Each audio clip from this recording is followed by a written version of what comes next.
David Knight is not happy. After losing round 2 of the Can-Am GNCC Tour in Georgia, he's gone on a tear, riding with anger and winning the last 2 rounds of this series. The best off-road riders in the world are gathered today in Tennessee to try to stop him, but Knight is still angry.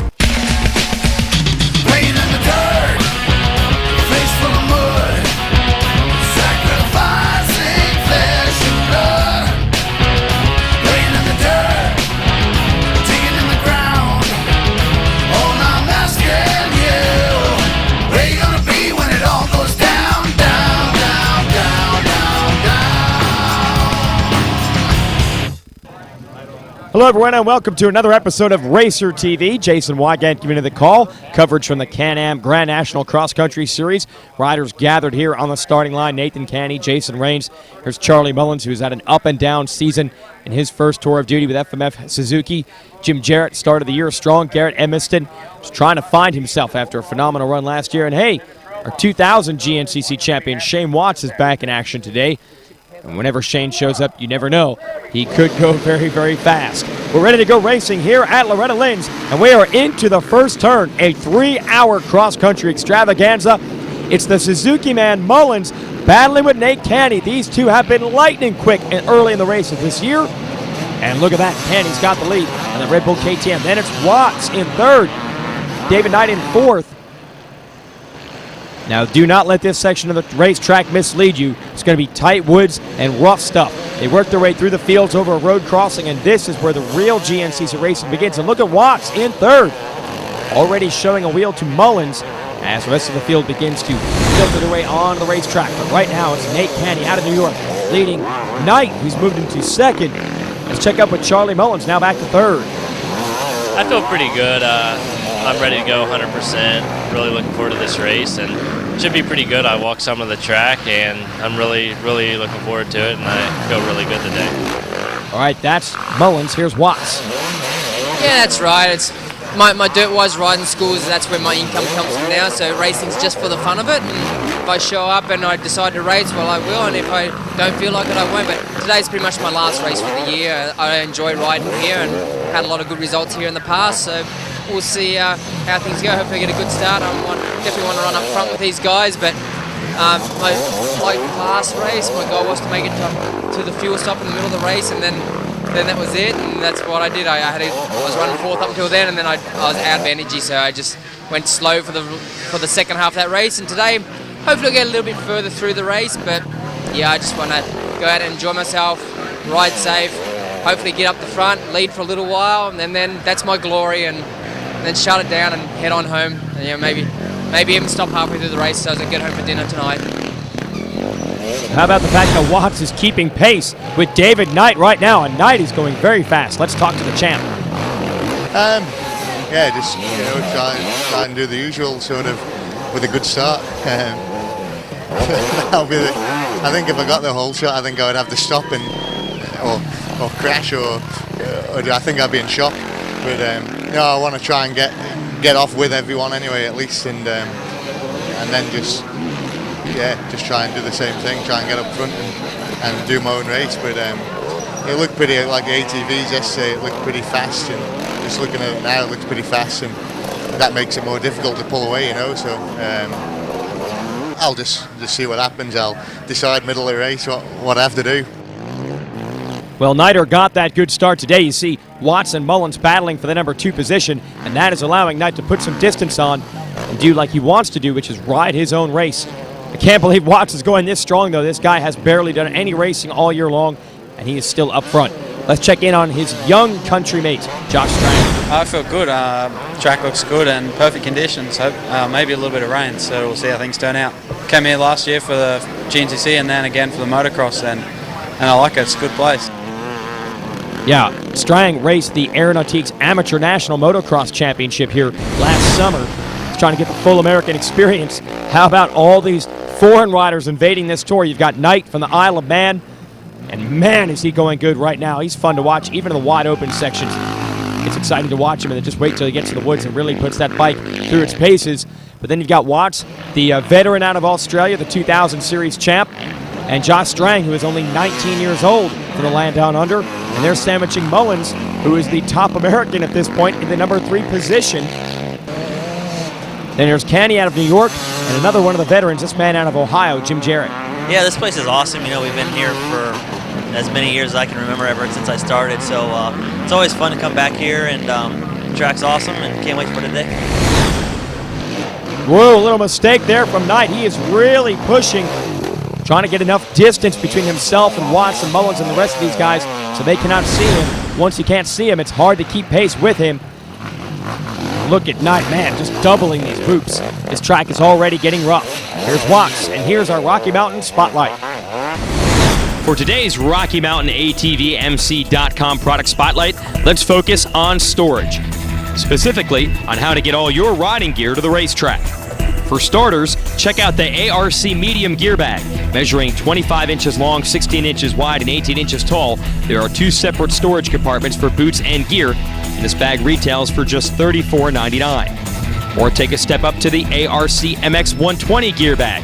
Measuring 18 inches tall, 15 inches wide, and 35 inches long, it retails for $69.99 and features 3 large main compartments, 3 external pockets, and 1 internal goggle pouch to handle all of your riding gear. There's even a separate compartment ventilated with steel rivets to help keep your boots dry.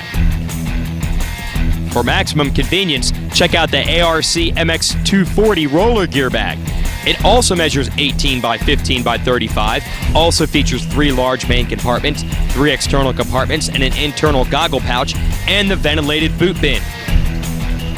But this item rolls, making it just that much more convenient when packed heavy with gear. It retails for $79.99. Racer TV is brought to you by Can-Am, Yamaha, Rocky Mountain ATVMC, and MotoTees.com. Welcome back to Racer TV. We're going to do some more racing, this time with our youth division. These riders race at 8 a.m. on Sunday. So while our afternoon race is going on, we'll check out some of the highlights from this one, which is already wrapped. Chris Meadows got out front early. Meadows has been hot and cold this year. He was on it today. You got Trevor Barrett there, Zach Nolan, Stuart Baylor, Ryan Lojak. Stuart Baylor has won every round this year. He is undefeated so far. Nolan, his best friend, would love nothing more though than to knock him off. These 3, Nolan, Baylor, and Chris Meadows, went back and forth all day long. Now they ride super mini bikes. They are 85cc engines punched out to 105cc, and they run a little bit larger tire and wheel. And we have our traditional 85cc classes for regular wheeled bikes and 65cc classes for riders as young as 7 years old. So there's a place for everyone. The place for Meadows, Baylor, and Nolan was up front. They were back and forth all day. Each had their share of the lead as they worked their way through the creek crossings, the uphills and the downhills, an abbreviated version of the course that David Knight and the boys are racing on right now. For a while, Baylor was up against the ropes, but he stepped it up late in the game, and the 13-year-old from down south was able to continue his win streak 5 in a row for Stuart Baylor. Likes the motocross part, too. Let's go check in with our race winner. I didn't think I could do the first 5 in a row, so I guess it's gone my way so far. I want to win the next 3 and move up to big bikes. So. We'll give Baylor a couple of years seasoning in the amateur divisions, and he might be out there in the afternoon race challenging these guys. Although I don't know if he's going to challenge this guy. Look at this. Shane Watts, who readily admits his racing years are basically behind him, has taken over the lead from David Knight. I cannot believe this. And the fans here love it. Watts has always been a fan favorite. He's outspoken. He's a pretty wild guy. But this is wild. Look at the fans. They are pumped. Knight is having to hustle through some of the riders in the other classes to try to keep pace and close in on Watts. Mullen's still there in third, hoping for a mistake. Knight now closing the gap back in on Watson. Right now, oh, look at this. Knight has gotten him back. And last year, Knight and Watts battled all day. We'll see how long Watts can stay in there and keep the pressure on Knight. Mullen's third. And Strang just barreling guys out of the way, trying to keep pace. Oh, Watts has lost more positions now. Let's check in with Nate Canny. Yeah, this is a good track. It gets really rough. It's really fast, and it's got a motocross track, and I like that. So should be good. And looking at the sky, we could get some rain, and that'll just make it more interesting. And whatever it brings, I'm happy for, and it should be a good day. Canny, after the good start, faded back a bit. He's on a charge. So is Paul Whibley. Pretty good. I'm feeling pretty good about today. Hoping there's some rain coming, but hoping for a good result again. Hopefully get up on the podium. Kind of fun racing with your teammates. We've been practicing a lot during the week, so we know what each other's doing, so we can trust each other, and it's just good fun. Whibley has really come into his own now as a member of the FMF Suzuki team, but he still gets terrible starts. Check in with the off-seat, Glenn Carney. Yeah, I feel a lot better than I did 2 weeks ago. So, you know, the team moves along every 2 weeks, every new race we get better and better, and the bikes get stronger and stronger. So, really looking forward today, and if the rain holds off, we're looking for the best finish yet. Yeah, he knows if rain comes, he struggles. That's Carney on the Husky. But in the dry, he's been pretty strong this year. Let's take stock of it all. Mullins and Strang second and third. Watts losing a few more positions. Carney is now up into fourth. And Knight is into the pits. KTM guys going to work. Looks like they're actually making some shock adjustments there on the left side. They've done that, and they've got the bike filled with gas, so Knight's ready to go. I think he was surprised actually how quick that pit stop was. Probably didn't have to take on as much fuel as he expected. Now we've got Mullins on the two-stroke Suzuki, and they blow Josh Strang through the pit. So that's going to put Strang into the number 2 position. It's a little bit better mileage on the 4-stroke Suzuki than Mullins does on the 2. Mullins ready to go. He's going to have to try to chase his teammate down. Stay tuned. Racer TV is brought to you by Can-Am, Yamaha, Rocky Mountain ATV MC, and MotoTees.com. Check out the XC2 Lites class. There's your points leader, Thad Duvall. Does not take his racing too seriously. Dustin Gibson, Caleb Russell, Andrew Matuzik. These are the riders that are going to try to challenge Duvall.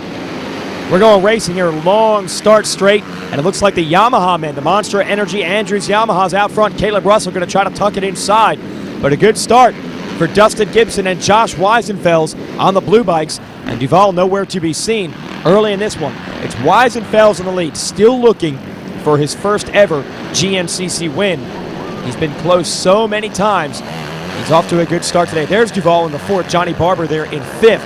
Now, Duvall had won a bunch of races earlier in the year, but Gibson took him down at the last round, so expect that Duvall to be on fire today, trying to start a new win streak and not let anyone else close in on him in the point standings. There's the Geico TDI Yamaha man, John Bennett, running the 125 two-stroke, trying his best to keep the 4 strokes in touch. Duvall, Russell, Weisenfels, these guys are flying early, and it looks like Barber has made the move on Duvall. Look at Duvall riding the bank, trying to keep his corner speed up. These kids will hustle in this class.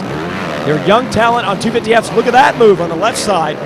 Everyone trying to make ground early on. These guys will push. Sometimes they will push a little bit too fast. They'll go down. It's spectacular to watch. They're all trying to make names for themselves and try to get rides in the big class XC1. That's where Knight and Watts and Mullins and the rest of the boys play. Barber has really improved his starts lately. Used to be a come-from-behind type of guy, but he's up front early in the races more often than not nowadays. Another wave comes through. There's the number 1, Justin Williamson, your defending class champ. He has struggled big time this year. Duvall now on lap 2 has taken the lead, but Weisenfels is not going to let him go. These guys are hauling the mail, and they're keeping Duvall well in touch. Caleb Russell is also there in the hunt. He's a rookie in this class, won an A-class championship last year. He is now up to second with Weisenfels in third. Wide line there by Weisenfels. He does not look as aggressive as he did earlier in the race. And here comes Gibson. Now Gibson been getting good starts lately, but he usually struggles in the opening laps and has to put on come-from-behind charges. He's given these guys, Duvall and Russell, a lot of room to work with early in this race. Gibson is really going to have to come on strong late, try to make up points. Weisenfels, the number 17 out of Arkansas. This class really made his career. He was a relative unknown, but he has really gelled in these 250Fs. He's kept pace with Russell at a couple of rounds this year, kept pace with Duvall, with Gibson, a lot of the riders that had great pedigree. So Weisenfels has really made a name for himself on this tour, and he's gotten Russell back to take the number 2 position from the youngster out of Ohio. Looks like Duvall's got himself another win, though. The rest of the pack pushed hard. Weisenfels second, Russell third, but Bad Thad is back in victory lane.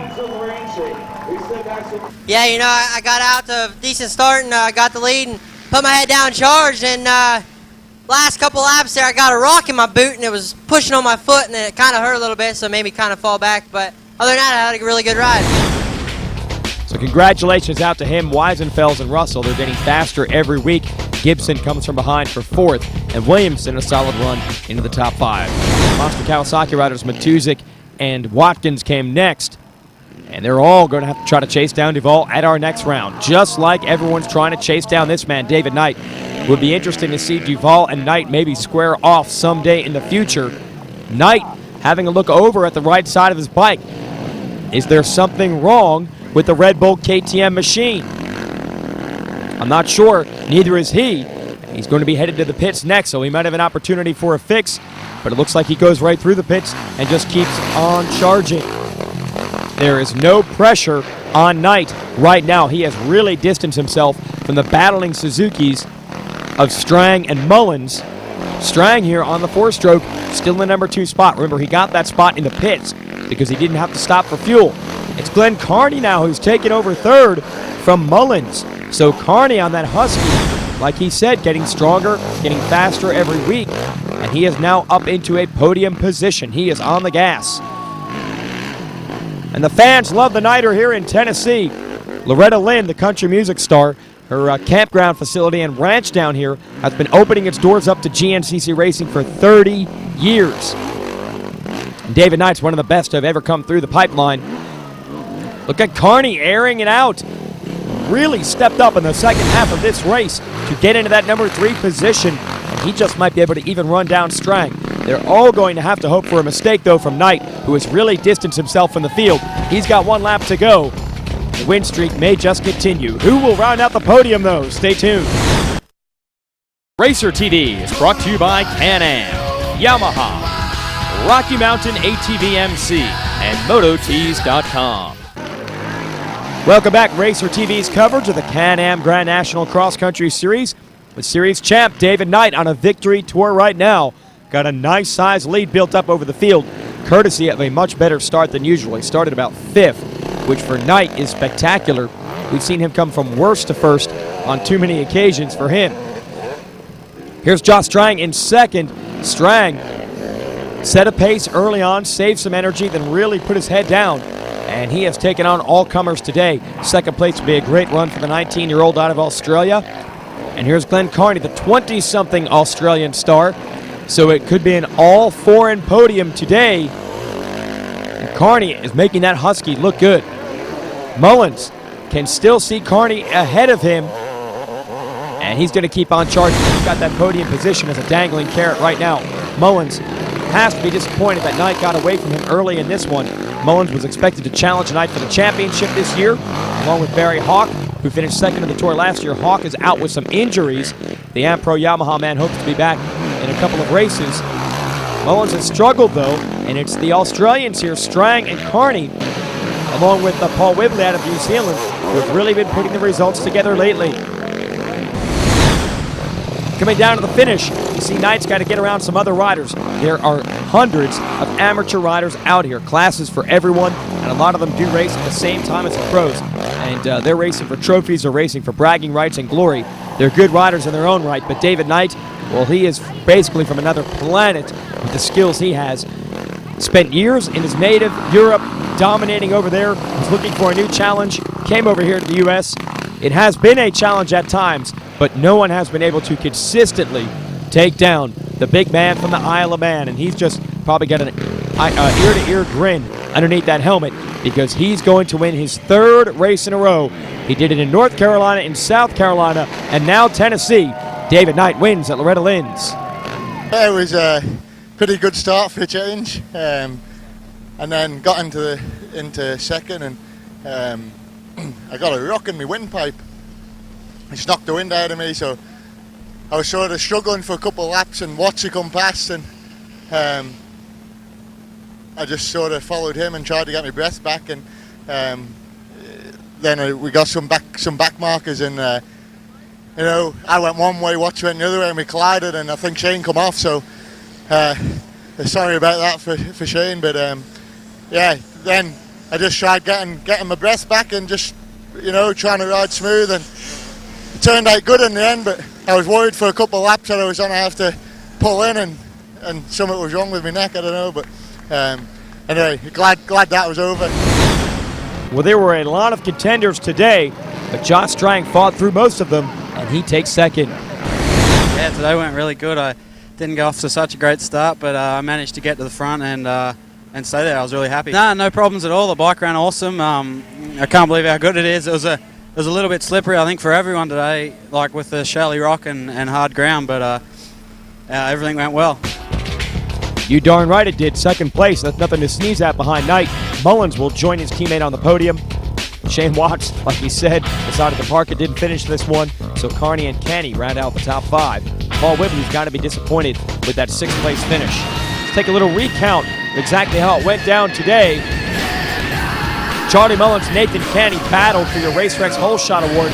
Before long, it was David Knight grabbing the lead. We thought it would be over. And how about Shane Watts, the 30-something 2000 GNCC champ who admits he's basically retired, decided to come out for fun and got the lead. Knight was eventually able to get back around Watts, and Watts, who admits he doesn't do much training nowadays, dropped off the pace.